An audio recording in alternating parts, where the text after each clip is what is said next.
Merci. Vos applaudissements m'engagent d'abord à vous implorer votre pardon et votre mansuétude. Nous sommes arrivés très en retard.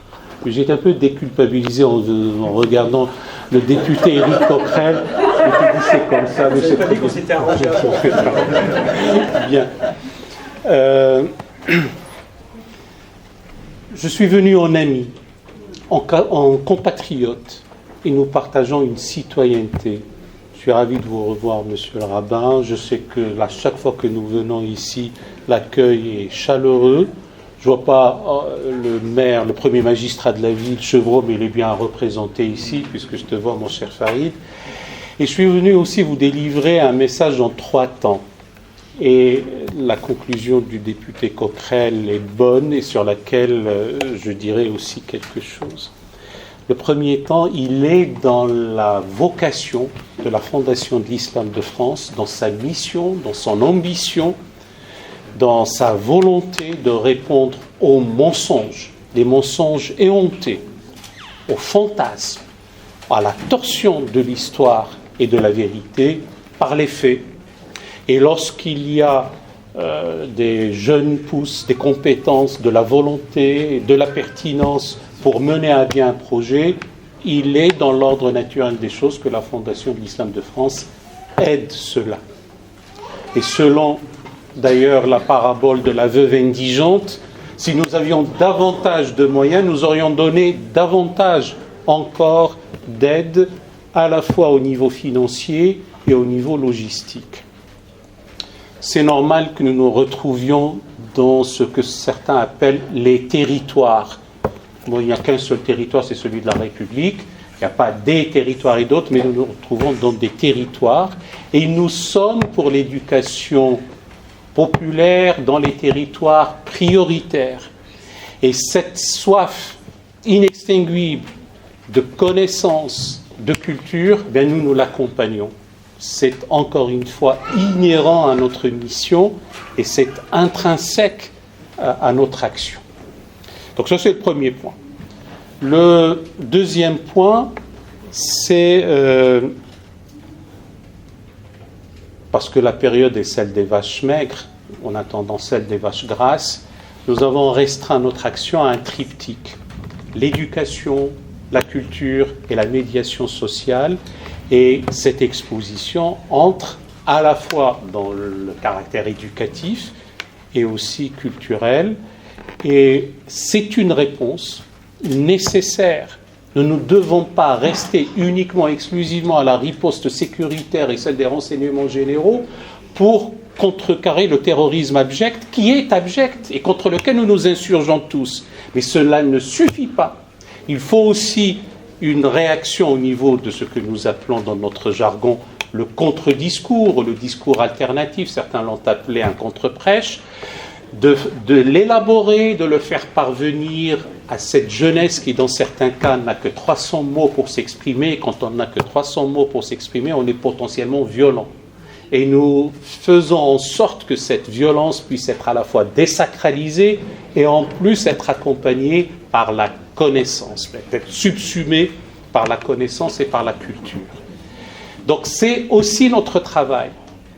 Et les politiques éducatives et culturelles doivent être menées tous azimuts, y compris par les associations, l'association SEV, Savoir, Éducation pour un vivre ensemble.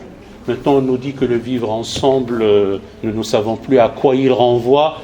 Sommes-nous ensemble dans la défiance et dans la méfiance, ou voudrions-nous instaurer une mosaïque humaine vivante, dynamique, avec synergie, avec symbiose, osmose? C'est à quoi nous œuvrons. Bien sûr, le 4e temps de ce moteur thermique à 4 temps, parler du moteur thermique en période de transition écologique, c'est aussi la République. Et la République qui doit nourrir, instruire, protéger, préserver tous ses enfants, tous, quels qu'ils soient. Alors je vais parler de la République qui nourrit et instruit ses enfants parce que je fais allusion à la légende d'Honoré Daumier, le caricaturiste et le peintre. C'est le peintre que je convoque, l'allégorie de la République c'est une mère qui allaite deux nourrissons et avec un garçonnet à ses pieds en train de lire un ouvrage. Et donc la mission aussi de la République, sa promesse, la promesse démocratique au sein de la République, c'est pour l'ensemble de ses enfants. Bon, le troisième temps, c'est le contenu même de l'exposition.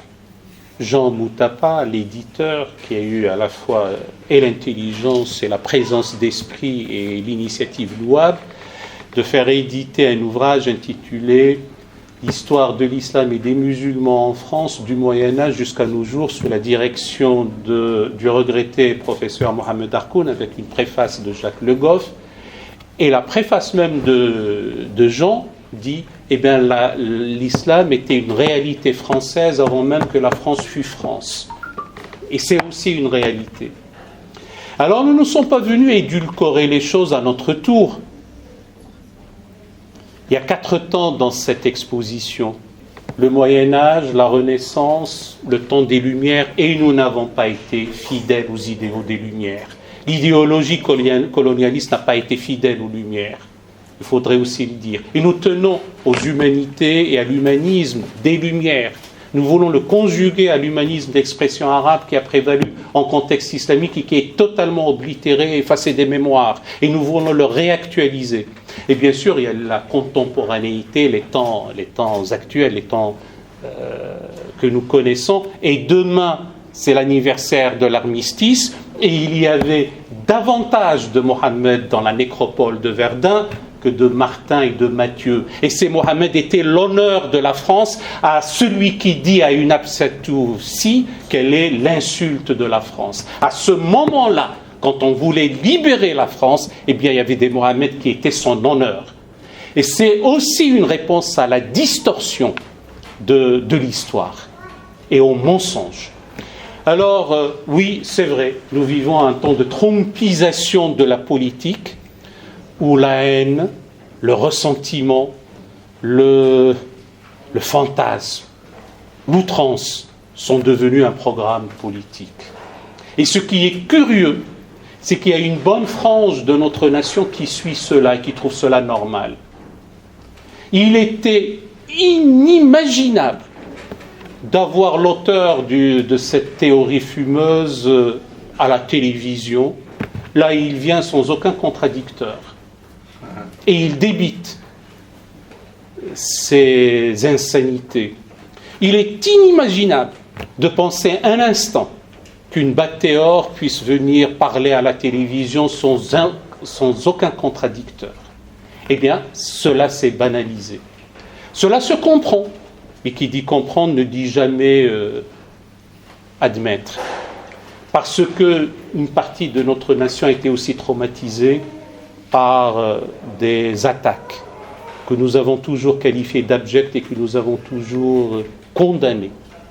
Eh bien, il y a eu une fabrique industrielle sur des années où une partie de la nation est jetée en pâture et à la vindicte populaire. Et nous disons non.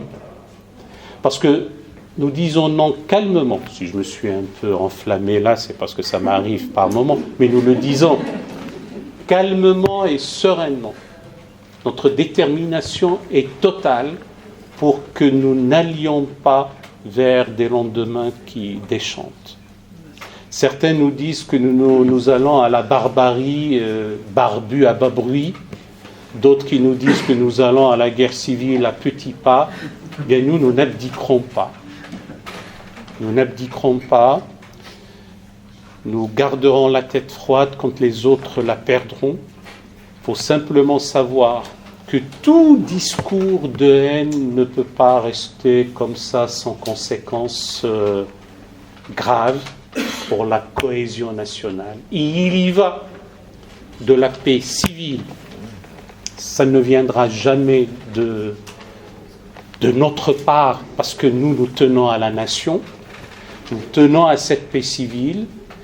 Nous savons que le climat au-dessus de notre tête est beaucoup plus clément qu'ailleurs et ceci nous aidera à mener à bien nos travaux de refondation de la pensée théologique islamique, de nous atteler au chantier titanesque de cette pensée théologique, d'entrer de plein pied dans la modernité politique intellectuelle, et nous n'allons pas laisser les haineux, ceux qui n'ont que le ressentiment et d'autres calculs politiques, faire en sorte que ça n'aille pas et que ça n'aboutisse pas, au contraire.